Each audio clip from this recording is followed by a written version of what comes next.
शेर और बंदर की कहानी। बहुत समय पहले की बात है। एक विशाल और घना जंगल था। उस जंगल में तरह तरह के जानवर रहते थे। हाथी, हिरण, लोमड़ी, भालू, खरगोश और कई पक्षी। लेकिन पूरे जंगल में सबसे अधिक डर और सम्मान जिस जानवर का था, वो था शेर। शेर जंगल का राजा माना जाता था। उसकी एक दहाड़ से ही पूरा जंगल कांप उठता था।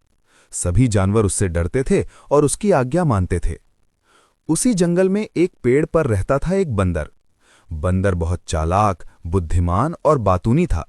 वो ताकत में तो किसी जानवर के बराबर नहीं था, लेकिन अपनी बुद्धि और समझदारी से वो बड़े बड़े जानवरों को भी मात दे देता था। बंदर को अपनी चालाकी पर बहुत गर्व था। शेर का घमंड। शेर को अपनी ताकत पर अत्यधिक घमंड था। वो अक्सर सोचता, मैं सबसे शक्तिशाली हूं, मुझसे बड़ा और बुद्धिमान कोई नहीं, इस जंगल में मेरी ही चलती है। एक दिन शेर ने पूरे जंगल में घोषणा करवा दी, आज से जंगल के सभी जानवर रोज मेरे लिए भोजन लाएंगे। जो मेरी बात नहीं मानेगा उसे मैं खा जाऊंगा। डर के मारे सभी जानवर मान गए। रोज बारी बारी से जानवर शेर के लिए भोजन लाने लगे। लेकिन इस व्यवस्था से जंगल में दुख और भय का माहौल फैल गया। सभी जानवर परेशान थे, पर शेर के डर से कुछ कह नहीं पा रहे थे। बंदर की चिंता। बंदर ये सब देख रहा था। उसे शेर का ये अत्याचार अच्छा नहीं लगा। उसने सोचा, शेर ताकतवर जरूर है, लेकिन घमंडी है। अगर उसे सबक न सिखाया गया तो ये जंगल बर्बाद हो जाएगा। बंदर ने सभी जानवरों को एक गुप्त बैठक के लिए बुलाया। रात के समय जब शेर सो रहा था, सभी जानवर इकट्ठा हुए। बंदर ने कहा, डरो मत, ताकत से नहीं, बुद्धि से शेर को हराया जा सकता है। अगर हम सब मिलकर काम करें तो शेर का घमंड जरूर टूटेगा। जानवरों को बंदर की बात पर भरोसा हुआ। बंदर की योजना। अगले दिन बंदर खुद शेर के पास गया। शेर उसे देखकर गरजा, अरे बंदर, तू यहां क्यों आया है? क्या तू मेरा भोजन बनने आया है? बंदर ने डरने का नाटक करते हुए कहा, महाराज, मैं आपका सेवक हूं। मैं आपको एक बहुत बड़ी खुशखबरी देने आया हूं। शेर को खुशखबरी सुनकर आश्चर्य हुआ। क्या खुशखबरी? उसने पूछा।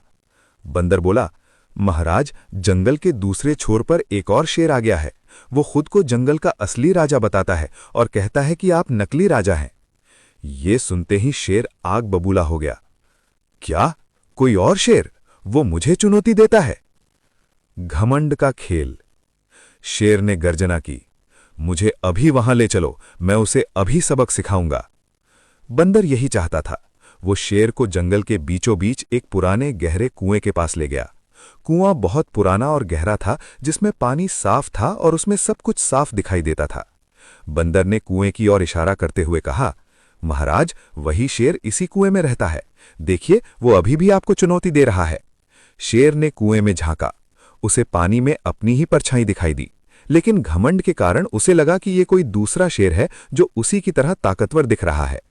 शेर ने सोचा, ये शेर मेरी नकल कर रहा है और मुझे चुनौती दे रहा है। शेर की भूल। शेर ने पूरी ताकत से दहाड़ लगाई। कुएं में उसकी दहाड़ की गूंज लौट कर आई। शेर को लगा कि दूसरा शेर भी उस पर दहाड़ रहा है। गुस्से में आकर शेर बोला, आज मैं तुझे मार कर ही रहूंगा। ये कहकर शेर ने कुएं में छलांग लगा दी। कुआं बहुत गहरा था, शेर बाहर निकल नहीं पाया और वहीं डूब गया। जंगल में खुशी। कुछ समय बाद जब शेर बाहर नहीं आया तो बंदर ने बाकी जानवरों को बुलाया। सभी जानवरों ने कुएं में झांका और समझ गए कि शेर अब कभी वापस नहीं आएगा। पूरा जंगल खुशी से झूम उठा। जानवरों ने चैन की सांस ली। सबने बंदर की बुद्धिमानी की तारीफ की। हाथी ने कहा, आज अगर बंदर न होता तो हम सब हमेशा डर में जीते।